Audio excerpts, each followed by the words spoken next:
C'est bientôt Noël, j'espère que t'es prêt pour un nouveau concept au calendrier de l'Avent.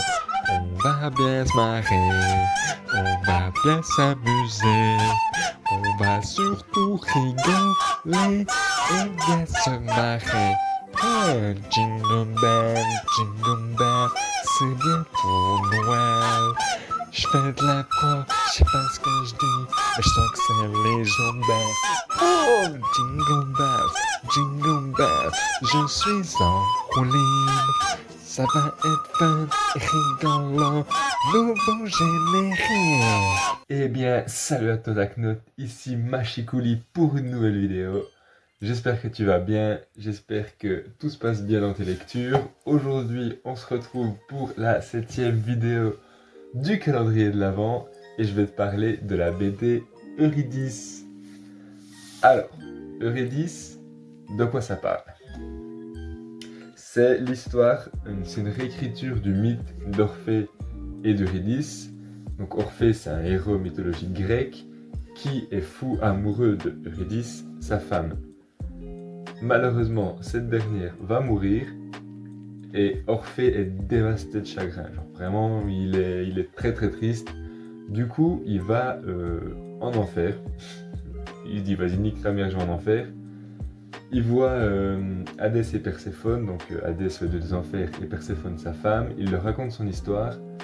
Et Perséphone, elle dit ah mais c'est vraiment trop chou, t'es venu jusque là, vas-y tu peux rentrer chez toi avec ta femme, mais tu devras pas te retourner et tu devras pas la regarder avant qu'elle ait atteint les rayons du soleil. Donc Orphée fait le voyage retour avec sa femme Eurydice et quel gros bolos, au bout d'un moment il se retourne et il la perd pour toujours. C'est très triste. Et là, ben, c'est une réécriture, donc il n'y a pas tous les personnages que je t'ai cités, il y en a en plus. Et c'est Lulubi qui a écrit cette BD, donc c'est une autrice que j'aime beaucoup. Elle a déjà écrit, j'ai déjà des BD de elle qui sont La fille dans l'écran et À la fin il meurt. Donc c'est deux BD que j'affectionne vraiment vraiment beaucoup.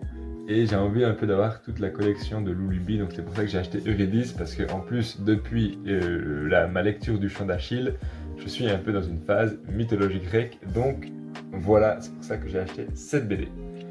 Et j'adore cette BD, vraiment, elle est super, parce que c'est une réécriture, du coup, il y a plein de... Elle s'est approprié plein de trucs, genre elle a fait, par exemple, de Orphée un héros noir, alors que c'est rarement le cas.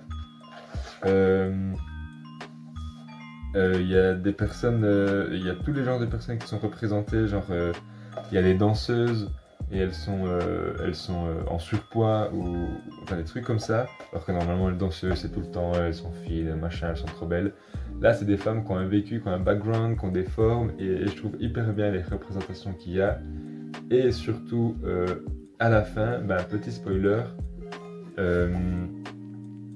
Ah non, je vais pas spoiler. Je vais pas spoiler parce que la BD elle est tellement bien que ça serait un peu bête de spoiler ça. Mais c'est une réappropriation féministe aussi, donc la fin est liée à ce truc féministe. Et j'ai vraiment vraiment beaucoup aimé. Les dessins sont sublimes. Ce que je peux te trouver. Voilà, cette page elle est parfaite.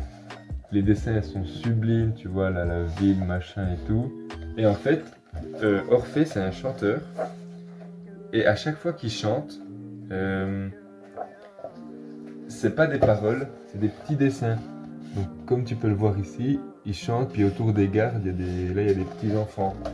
Souvent c'est des animaux, genre des cygnes ou des autres oiseaux, on va dire. Et je trouve ça génial, pardon, je regarde un peu... Ah voilà. Genre là il chante, et c'est des oiseaux, tu vois, qui s'envolent, et ça symbolise son chant. Et je trouve ça vraiment vraiment très très stylé. Et un truc que j'adore aussi dans cette BD, c'est qu'à la fin, il y a tous des petits croquis comme ça, des explications, et ça explique l'origine et les inspirations des tenues ou des trucs comme ça des personnages. Et c'est vraiment inspiré de partout sur le globe, au Mexique, en Asie, en Afrique, enfin en Europe, vraiment tous les continents sont représentés, un peu toutes les cultures. et je trouve ça vraiment vraiment très stylé.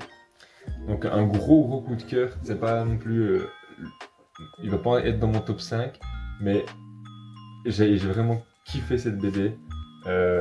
Et comme j'ai dit, c'est un bel objet, elle est super, elle sent bon et ça parle de mythologie grecque. Donc je suis refait, j'ai un peu approfondi ma connaissance du mythe d'Orphée et d'Eurydice.